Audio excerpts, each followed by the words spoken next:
Não, só faltam 3. Agora só falta uma pessoa. Uns 13. Eu estava com 15, né? Aqui, carro. Uma pessoa só que faltava. Quem era, meu Deus? Ana? Acho que é a Aninha. Será que ela está lá no WhatsApp?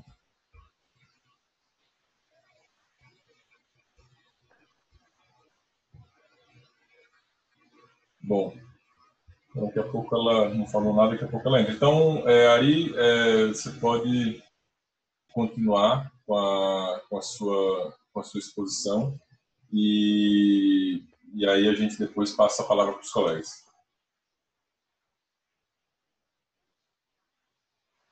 Aí, tudo bem? Estão me ouvindo aí, tudo certo? Estou ouvindo. Pronto. Então, como eu ia dizendo, assim, o direito administrativo não está preparado para essa situação de excepcionalidade.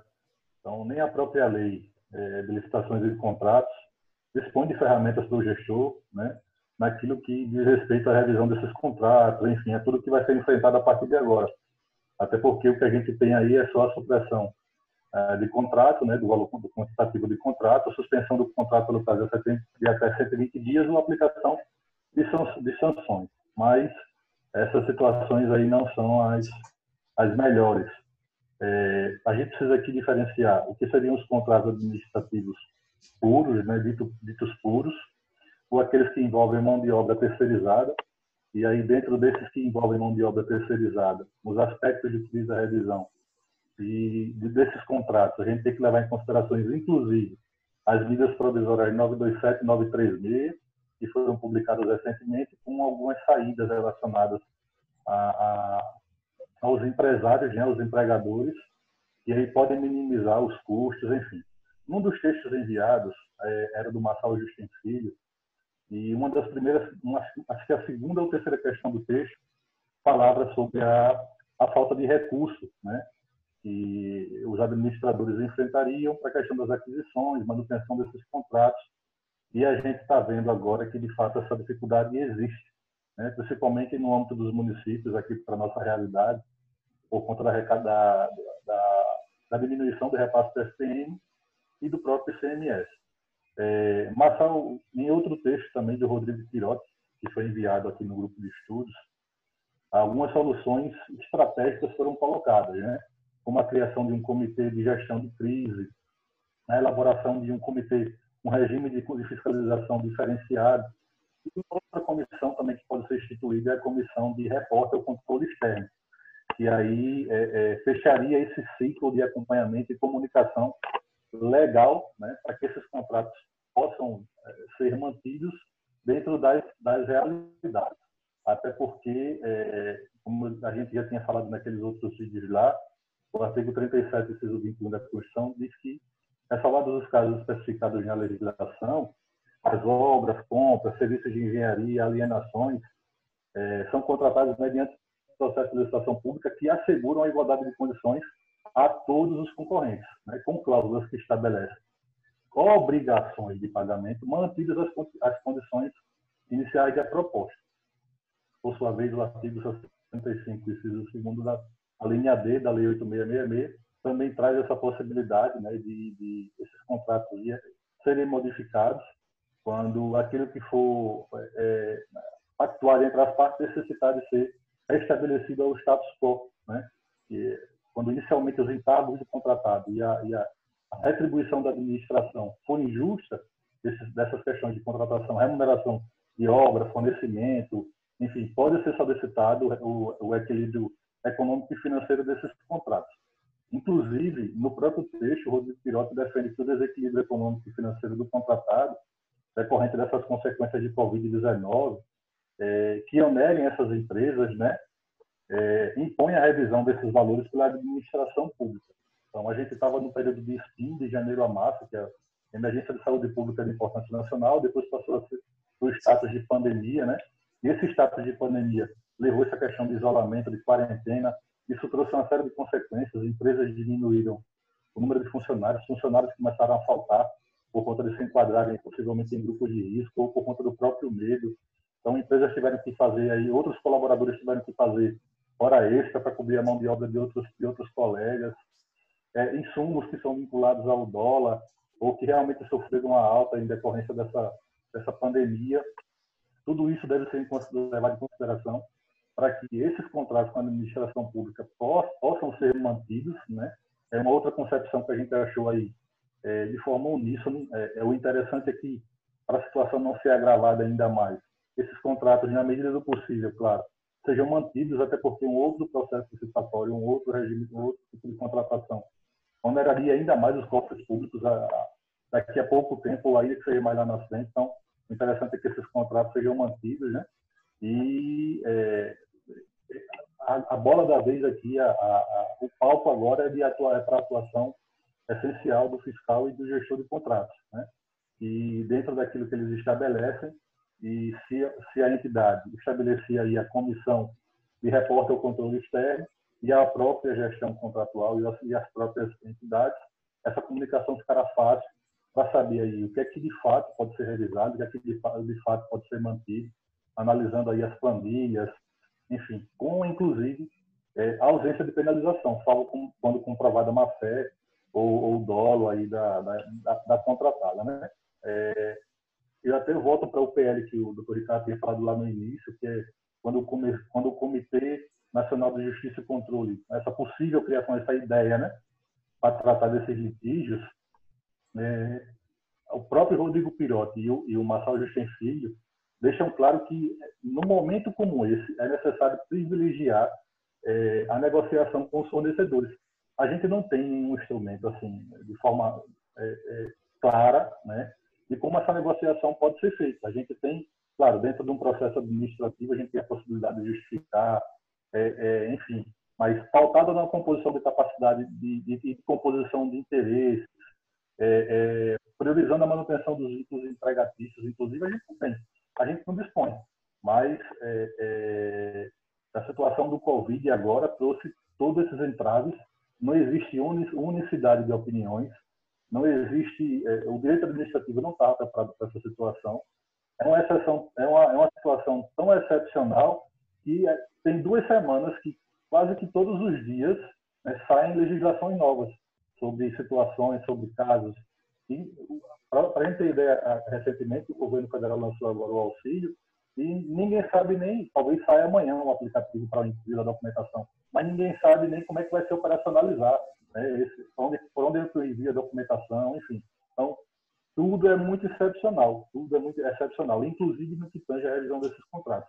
O ideal é que sejam mantidos, claro, mas dentro de uma perspectiva de possibilidade. Haja vista que, do ponto de vista de execução financeira e orçamentária, existe uma queda gigantesca e que ninguém sabe como é que se vai ser levado em consideração daqui, né? Ou essa manutenção vai ser possível de ser suportada, né? O que a gente precisa entender é que, diante dessas excepcionalidades, a gente vai ter que encontrar ferramentas para que esses contratos permaneçam, a gente não crie uma outra situação pior e a situação seja ainda mais agravada. Então, dentro daquilo que a gente tinha de tempo aí, era mais ou menos isso que eu tinha para deixar para você. Ok. Certo aí, professor Carlos. Então, essa primeira sistemática, a ideia foi essa, cada um falar um pouco dos textos, da visão que a gente desenvolveu, e agora vamos ver se a gente consegue debater. Eu copiei no começo aqui algumas perguntas que os colegas fizeram. Eu vi que a primeira pergunta que foi feita pelo professor Fábio. Aí eu copiei, porque eu sabia que quando fecha o link e as perguntas caem, né? Mas aí eu copiei, colei aqui, estou com elas aqui. Quem tiver mais perguntas vai fazendo no chat, e aí eu vou liberando o microfone, e aí eu libero até, eu acho que o microfone da pessoa que fez a pergunta e daquele que tratou do tema. E o professor perguntou o seguinte: a justificativa da criação do comitê é só dar segurança jurídica ao gestor para que ele não seja responsabilizado ou dar mais agilidade para as medidas? Professor Fábio, eu penso que a ideia do segundo comitê, o comitê da PEC, é dar agilidade mesmo e permitir que haja algumas atuações. Por exemplo, ao afastar os limites impostos pela lei de responsabilidade fiscal, dá uma segurança de que ele vai poder descumprir a regra de ouro, podendo se endividar, ainda que isso aí seja um endividamento até mesmo para pagar despesas relacionadas a servidores, despesas correntes, assim por diante. Só que a questão que eu acho que é central na perspectiva do controle, e aí eu até faço um link aqui com o que o Ari e o professor Carlos que eles falaram, foi muito dita a questão da insegurança. Há uma insegurança nesse momento, muita gente está perguntando, o gestor está com receio, mas aí eu pergunto, no momento dessa insegurança, essa insegurança é ocasionada pelo controle? Veja só, a insegurança é um dado fático que existe porque nós temos várias normas que foram publicadas recentemente que tem uma textura aberta, e essa textura aberta ela existe justamente para que ela se amolde a várias situações. A Lei 13.989 é até um exemplo de uma legislação que tentou amarrar isso. Mas eu tenho dúvidas de que, restringindo o controle e a tentativa que é feita pelo PL, não na PEC, de que você centralize a análise desses contratos pelo TCU, pela CGU, pelo Supremo, que seria algo meio até estranho, né? Você ter um contrato chancelado pela CGU, pelo TCU, por um ministro, e depois homologado pelo presidente Supremo, ouvido o Procurador-Geral da República. E aí daí ninguém mais pode se manifestar. Isso para mim é esquisito, é estranho. Se o problema é insegurança, a gente tem que tratar da insegurança. Aí eu faço também um link com uma outra colocação que a Fernanda colocou. Há dados concretos que justifiquem essa crença que nós temos de que os órgãos de controle atuam de forma desproporcional e justificaria esse direito administrativo do medo, essa insegurança toda? Eu acho muito boa a colocação dela, porque os textos que trabalham com essa ideia de insegurança, eles sempre partem dessa ideia de que os órgãos de controle foram fortalecidos sem que houvesse dados empíricos demonstrando que mais controle é melhor. E aí a lógica deles, se não há dados empíricos demonstrando que mais controle é melhor, então não deve ter mais controle, deve ter menos controle. E aí eu uso uma colocação que o próprio conselheiro Miola, do Rio Grande do Sul, ele fala, olha, se você vem refutar um argumento sem trazer dados empíricos, eu não sou obrigado a trazer dados empíricos para trazer outros argumentos. Então, assim, se ele não traz argumentos demonstrando que o controle ele é prejudicial, eu não sou obrigado a trazer dados demonstrando que mais controle é melhor e assim por diante. Eu vou pelo senso comum, pela ideia de que, geralmente, quando há o controle, há uma tendência menor de você cometer equívocos. Não quero dizer com isso que o controle deve ser exacerbado, não quero dizer que não há abusos, mas eu acho que a gente tem que ter o foco para combater esses abusos. Eu acho que essa que seria, digamos assim, o ponto que eu penso em relação a isso. Mas eu já falei demais, eu vou passar para o professor Fábio falar, que ele fez a primeira pergunta, e depois eu passo para a Fernanda para eles fazerem as colocações deles, e aí eu vou passando na ordem de quem foi fazendo as perguntas no chat, para eles irem falando. Eu falei mais porque eles falaram da temática que eu tinha mencionado primeiramente. Professor Fábio, pode falar. Estão vendo? Sim. Bom, em relação a esse primeiro tema, a criação desse comitê, o que me parece é que há uma grande preocupação de várias pessoas que estão tentando, nesse período de crise, definir que medidas vão ser tomadas, a preocupação de que não haja, por parte dos órgãos de controle, alguma espécie de imposição de obstáculos que venham a, de certa forma, impedir que essas medidas sejam implementadas. E aí a gente, de fato, não está ainda tão preparado, tão acostumado para essas novidades, né? É lógico que, como o Ricardo falou no finalzinho agora, de tantas chancelas e tantas aprovações que parece que esses órgãos todos vão ter que dar, talvez isso até crie uma burocracia que a gente, no primeiro momento, não percebia a sua existência, né? Mas a gente vai ter que enfrentar essas novidades, a gente vai ter que passar por essas situações inusitadas, e o direito administrativo, como os colegas trataram há pouco, certamente não estava preparado, como todos os ramos do direito também terão que se reinventar, e imagino que a figura do próprio contrato administrativo também vai ter que ser reformulada, revista. E um aspecto que eu gostaria de pontuar para contribuir com o debate é a necessidade do contrato administrativo também ser visto como um instrumento à disposição da sociedade para fomentar a economia. a economia vai ser bastante afetada, já está sendo bastante afetada por essa crise, e principalmente nos pequenos municípios, o poder público tem um papel muito importante no sentido de dinamizar a economia local, realizar compras junto a fornecedores, pequenos comerciantes, realizar obras para que também, nesse momento, a sociedade consiga encontrar no Estado não um pai, um Estado paternalista que venha simplesmente dar dinheiro, mas também um Estado que gere oportunidade, distribua renda, e o contrato administrativo tem esse papel, é a própria função social do contrato aplicada ao contrato administrativo. É uma dimensão que eu ainda não vi muita gente falar. Certo. Vou passar aqui para a Fernanda agora também, da contribuição dela, e aí depois a gente vai vendo os demais. Pode falar, Fernanda. Olá, pessoal. Boa noite. Então, é como eu perguntava, eu não vislumbro dados concretos que justifiquem esse medo tão grande de uma falta de segurança jurídica em decorrência do controle dos tribunais de contas ou do controle externo de um modo geral. Essa insegurança quanto à multiplicidade de decisões existe também no Poder Judiciário em relação à maior parte das coisas. Isso é normal. Faz parte de vivermos numa sociedade que é plurima, que tem órgãos plúrimos para tomada de decisões. E aí entra o papel dos controles entre os próprios poderes e organismos. Nenhuma dessas instâncias está livre de alguma espécie de controle, ainda que seja no nível político. Então, não me parece a maior das preocupações. Me agrada bastante a fala do professor Fábio, na medida em que, isso sim, já temos dados concretos, já está provado que o contrato administrativo, a licitação, de uma forma geral, ela é uma forte indutora de políticas públicas, ela pode ser um instrumento para essas políticas. Vejamos as contratações sustentáveis, princípio inserido por último, e que tem uma excelente regulamentação, e que é de fato indutora, né? Eu tenho, inclusive, um artigo publicado na revista Fórum, que é sobre, são já algumas preocupações. É de um tempo atrás, a gente não estava numa situação como essa, mas eu já demonstrava algumas preocupações no sentido contrário. No afã de estimular certas políticas públicas, econômicas, sociais que sejam, nós teríamos, talvez, um apagão daquele critério de vantajosidade para a administração, a substituição dos critérios a serem adotados. Mas, ainda assim, num momento como esse, a gente precisa recordar, sim, desses fatos.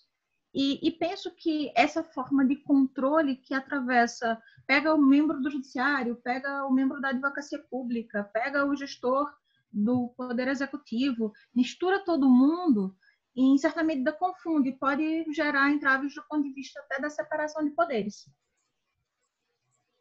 Muito bem, Fernanda. O Marçal ele não chegou a fazer uma pergunta, mas ele fez uma colocação logo em seguida, ele fez uma ponderação. Nem penso tanto em desproporção, mas a singela falta de unidade por si só já gera bastante insegurança ao gestor. Então ele faz uma abordagem nessa questão. Você quer falar, Marçal?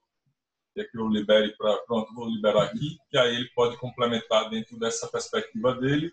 E quem for querendo complementar depois, acrescentando, vai jogando no chat, que aí eu vou trazendo os outros. Pode falar, Marçal. Pessoal, boa noite, primeiramente.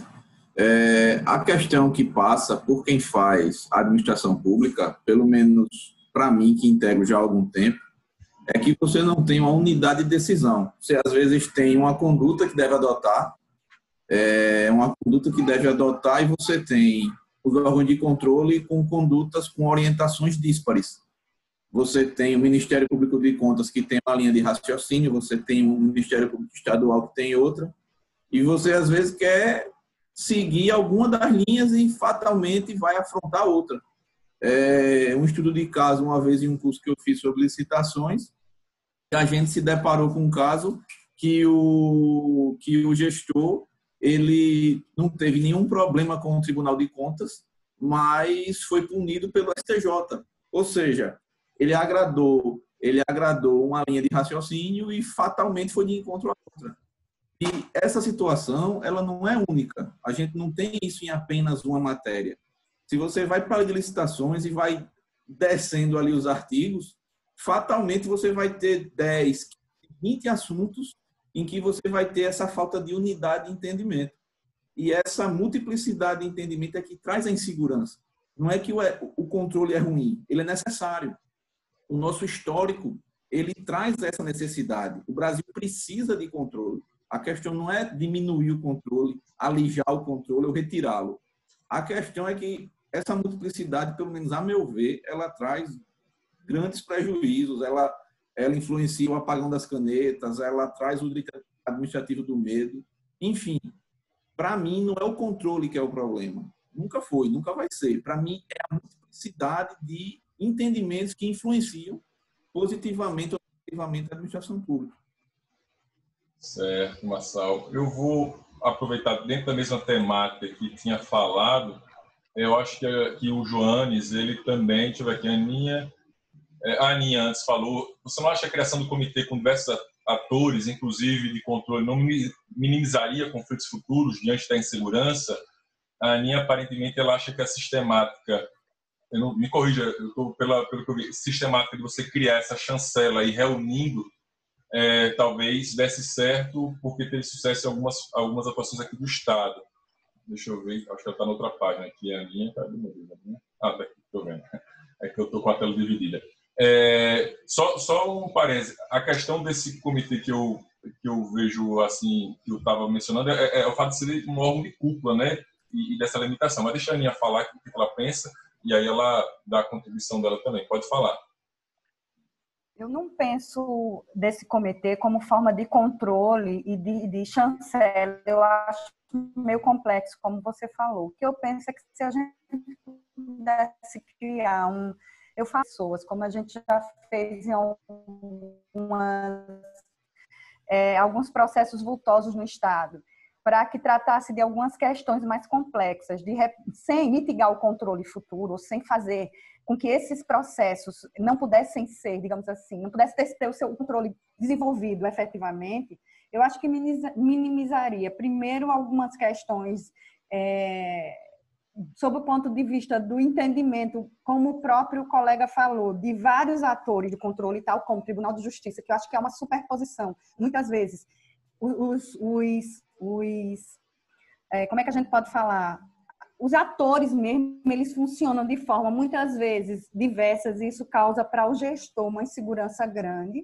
E eu acho que se a gente pudesse criar uma comissão, digamos assim, com representantes de todos esses atores, eu acho que a gente poderia minimizar, sem mitigar ambos os controles, minimizar alguns problemas futuros. Junto com, você teria pessoas especialistas nesses assuntos que iriam tratar, junto com os gestores, numa situação dessa de pandemia e de urgência, a forma que poderia trazer menos prejuízo, inclusive para o erário público. Eu penso que seria isso. Certo, Aninha. Muito bem. Agora eu vou passar para... Eu acho que foi o Joanes que tinha falado isso. Ele tinha falado, deixa eu ver onde é que ele está aqui. Pronto, achei. Vou tirar o microfone, que ele tem também feito um comentário. Ele falou, Ricardo, penso que o ideal não seria limitar o controle, mas deveria se aproximar do gestor. Pode falar, Joanes, sua contribuição. Pessoal, boa noite novamente. Ricardo, consegue me ouvir? Estou sim, pode ir. Ricardo, veja só. Vou falar, inclusive, em razão da experiência, não só como advogado, que milita na área de licitações e contratos, mas também como ex-servidor público, que também atuou na área. Eu, sinceramente, acredito que o ideal não é limitar controle, principalmente em situações de exceção, como agora.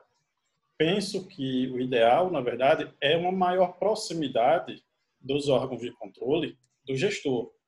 E aqui eu trago uma lembrança, enquanto todo mundo falava, eu vinha anotando aqui alguns pontos que me chamavam a atenção. Trago aqui o posicionamento mais atual do TCU no sentido de que os servidores precisam de qualificação. O ideal é qualificação constante. Porque o que é que ocorre? É fato, servidores públicos da União têm um nível de qualificação melhor. Os dos estados, por sua vez, em menor escala, mas ainda detêm um bom conhecimento. Mas quando a gente vai para a parte de municípios, fica extremamente complicado. Então, é muita norma de exceção. Então, como o Carlos colocou aqui agora, tem o bom e tem o ruim. Então, nesse caso, a questão da motivação dos atos de contratação é que precisam ser melhor analisadas. Então, nada impede, não só que o desavisado, como aquele ruim, nas palavras do Carlos, queiram embutir nas contratações, a exemplo, ou a pretexto de atender uma demanda da pandemia, de incluir objetos outros. Então, nesse sentido, a proximidade do controle seria maior. Falo em proximidade porque, por diversas vezes, já tive a oportunidade de tratar em sede de controle interno de legalidade dos atos, em procuradorias, como Procuradoria do Estado, por exemplo, ou até mesmo membros do Ministério Público. Quando o servidor ou o gestor leva algo para lá, alguns ficam preocupados em expor opinião. Acho até que, como o Fábio colocou aqui agora, eu preciso me resguardar um pouco com relação à movimentação, à manifestação, à opinião técnica que coloco ou não, até porque o que hoje um membro do Ministério Público, por exemplo, pode consentir ou até mesmo orientar, e penso eu que deveria ser esse o caso, membros do Ministério Público, no âmbito de suas competências, se aproximarem do gestor e dizer, diante dessa legislação, entendo que o caminho é por aqui. Então, mantendo essa linha de entendimento, eu não responsabilizarei, eu não pretenderei responsabilizar ninguém por isso. Acho que esse seria o melhor caminho, essa proximidade dos órgãos de controle. E trazendo mais para essa temática da qualificação, aqui os colegas que trabalham com consultoria, principalmente em interior, em municípios, e por isso eu trago, infelizmente, eu já tive a oportunidade de ver não só manifestações de servidores, digo comuns da área de licitação, que destoam da legislação. Infelizmente, eu já tive a oportunidade de ver pareceres expedidos por colegas advogados contra a lei. Então, isso, infelizmente, é uma situação um pouco complicada. Então, por isso que eu reforço, nesse sentido, a necessidade de qualificação do servidor e de proximidade do fiscal. No caso, Ministério Público, por exemplo. Trago aqui também, nessa mesma linha, comentário do Carlos sobre a questão da precificação das futuras contratações, onde ele colocou das dificuldades que os servidores que trabalham nos setores de compras têm diariamente de conseguir realizar pesquisa de mercado para as mais diversas contratações pretendidas. Nesse caso, eu lembro que a lei ela foi até feliz, onde ela detalhou alguns passos a serem seguidos para a obtenção desses preços de referência. Então, aqui, Carlos, só me permita, eu acho que é muito mais tranquilo até para o gestor quando ele tem a possibilidade de, se ele vai para o mercado, que é uma das opções, de buscar no mercado diretamente pesquisa de preços, e ele não consegue, ainda que ele publique em diário oficial, ou em jornal de circulação, ou no sítio oficial do próprio ente, ele não consiga pesquisa, mas que ele se utilize do banco de preços que a própria União disponibiliza, é um parâmetro.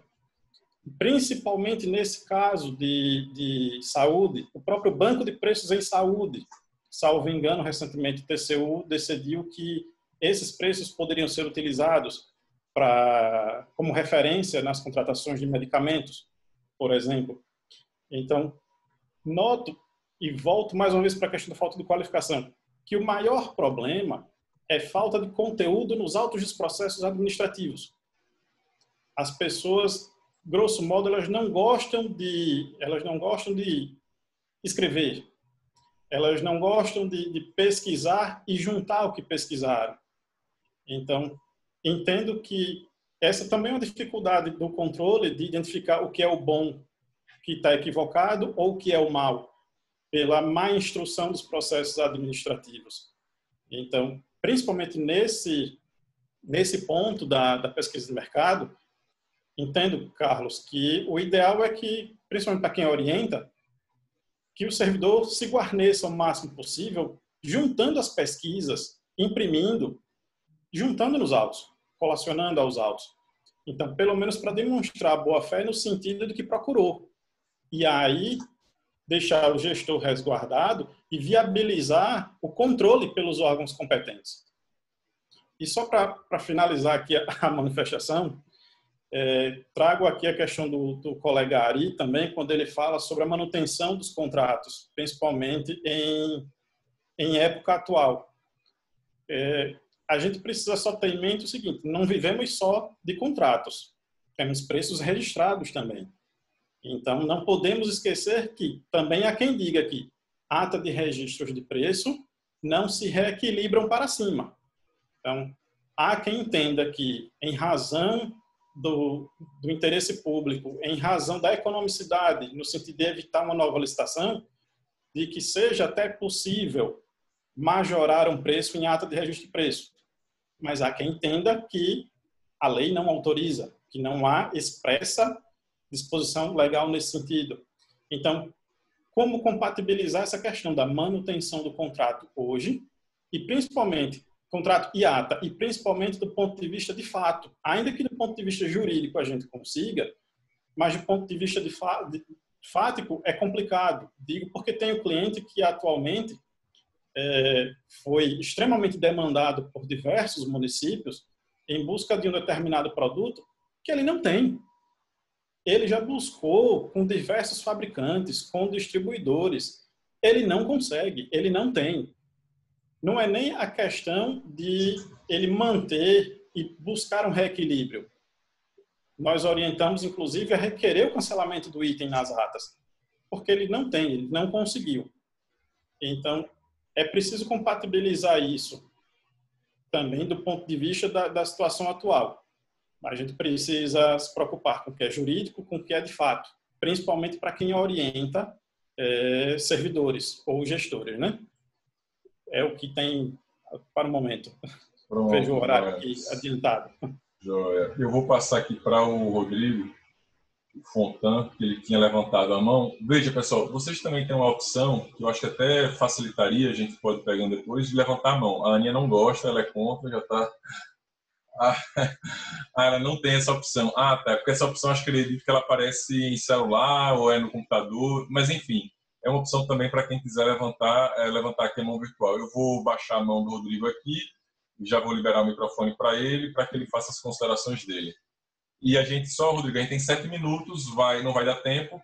A gente ouve o Rodrigo, o terceiro link já está no WhatsApp, eu já coloquei, e aí na terceira parte, vamos já passar para o assunto do professor Carlos, do Ari, para a gente tentar falar sobre todas as temáticas. Aí a gente vai e complementa. Pode falar, Fontana.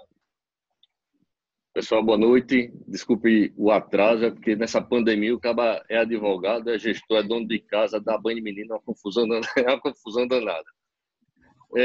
Mas, Ricardo, assim, pelo que eu peguei da discussão, eu confesso que eu não vejo muita dificuldade nessa questão do acompanhamento do controle, tá? Assim, eu separo em 2 pontos. Naqueles que querem fazer certo e naqueles que não querem fazer certo. O colega aqui falou agora, e falou de trazer o controle, que o Ministério Público tem que estar junto. Eu discordo, eu acho que o gestor é que tem que procurar o controle para, junto com o controle, tomar, não junto com o controle, mas escutando o controle, tomar as decisões. Eu não vejo nenhum tipo de dificuldade nisso. É uma prática que a gente vem adotando já há algum tempo da prefeitura e tem dado certo. Os municípios pequenos, aquelas pessoas, e aí posso até estar falando uma coisa forte, mas aquelas pessoas que não procuram o controle é porque realmente não querem procurar, não querem fazer a coisa certa, na minha visão. Tá? E com relação ao que o Marçal falou, eu concordo também com essa questão de diversas decisões em diversos sentidos, mas a gente também, na minha visão, a gente sabe onde é que onde o boi estoura a cerca, a gente sabe onde trabalha, a gente sabe os tribunais que tem. Então, a gente tem que trabalhar em cima daquilo que a gente tem na nossa realidade, né? Na minha visão, as decisões que a gente tem que se pautar, com raras exceções, são decisões dos tribunais superiores. A gente tem, logicamente, todo o acompanhamento, e volto a dizer, isso até eu falei na primeira palestra que a gente teve lá, foi eu e o Marco Rômulo, o pessoal até brincou das figurinhas que eu coloquei nos slides, mas o gestor tem que tirar essa mística de que o controle é um inimigo do gestor. Muito pelo contrário, o Ministério Público Estadual, o Ministério Público de Contas, Tribunal de Contas da União são parceiros do gestor, né? Eles precisam estar juntos para fazer a boa gestão. Logicamente que no cenário como que a gente vive, a gente vai pegar um, dois ou três que querem perseguir, que querem fazer o mal, mas isso a gente encontra em todo lugar. A gente tem que se defender deles. Mas, a grosso modo, o que eu vejo é essa parceria. A gente precisa realmente estar junto. E aí eu vou do outro lado. Eu não espero o controle vir. Eu vou atrás do controle para que eu possa tomar a decisão mais correta. E, nesse sentido, o que a gente precisa ter, e agora nesse momento de pandemia, o que a gente precisa ter cuidado, também na minha visão, nos momentos de contratação, são daquelas pessoas que querem aproveitar da situação. E o gestor tem que ter cuidado disso. As pessoas que querem se aproveitar dessa situação de pandemia, dessa situação de emergência, para fazer o que não deve fazer. Então, esse é o cuidado que o gestor tem que ter, e que aqueles que... Porque na situação que eu estou hoje, eu comando uma situação de compras, mas também não faço a função da Procuradoria-Geral, até porque não sou Procurador-Geral, mas a gente sempre conversa. Então, além disso, a gente precisa, como orientador, e aqui a gente tem muito desses, né, as pessoas que orientam os gestores, mostrar a ele que tem aqueles espertos que querem vender uma determinada situação dessa. E se a gente não estiver junto, né, como orientador e junto dos controles, o cara vai criar uma situação e vai lá na frente vai estar respondendo por isso. Então, assim, só para finalizar e fechar, é dizer que realmente a gente precisa estar junto do gestor, do controle, e que aquele que tem medo de estar junto do controle é aquele que não está fazendo a coisa certa. É isso. Certo, Rodrigo. Pessoal, a gente tem 1 minuto e 20 segundos, então eu já coloquei lá no nosso grupo no WhatsApp o link para o terceiro tempo. Então, no terceiro tempo, a gente já começa a tratar das questões mais diretamente abordadas pelo Carlos e pelo Ari. Eu vou fazer o seguinte, quem tiver as perguntas, já entra no chat e faz as perguntas lá no novo, porque as perguntas aqui elas acabam saindo. E aí eu vou dar prioridade para quem não falou ainda. Então, Luiz, Larissa, Elisa, quem mais aqui não falou? Emanuel, o Henrique não falou. Então, se vocês tiverem mais alguma questão relacionada especificamente a isso, aí a gente já começa nessa segunda temática. Na verdade, é um tema só, mas com perspectivas diferentes do que a gente analisou, para a gente poder fechar isso, já que tem 30 segundos apenas de live. Então, eu vou encerrar essa, que já está praticamente acabando, e lá a gente pega lá o restante das informações, lá no WhatsApp a gente pega o link novo. Então, até já, pessoal. Tchau, tchau.